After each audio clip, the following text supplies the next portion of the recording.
Hi ಎಲ್ರಿಗೂ ನಮಸ್ತೆ.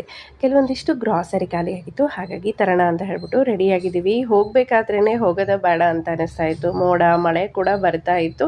ಇನ್ನು ರಿಲಯನ್ಸಲ್ಲಿ 2-3 ದಿನಗಳಿಂದ ಯಾವುದೇ ರೀತಿ ಸ್ಟಾಕ್ ಇಲ್ಲ, ಇರೋದನ್ನೇ ಖಾಲಿ ಮಾಡ್ತಾ ಇದ್ದಾರೆ.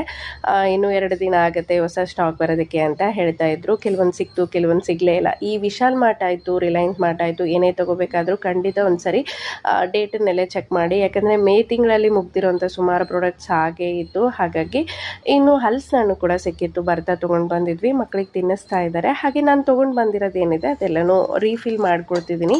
ಈ ಕ್ಲೈಮೇಟ್ಗೆ ಭಾಳ ಬೇಗ ಹುಳ ಆಗುತ್ತೆ ಕಾಳುಗಳಿಗೆಲ್ಲ. ಹಾಗಾಗಿ ಅದರಲ್ಲಿ ಒಂದು ಪಲಾವ್ ಎಲೆ, ಒಂದು ಮೆಣಸಿನ್ಕಾಯಿ ಹಾಕಿಟ್ಬಿಟ್ರೆ ತುಂಬ ದಿನಗಳವರೆಗೂ ಅದು ಫ್ರೆಶ್ ಆಗಿರುತ್ತೆ ಅಂತ ಹೇಳಿ.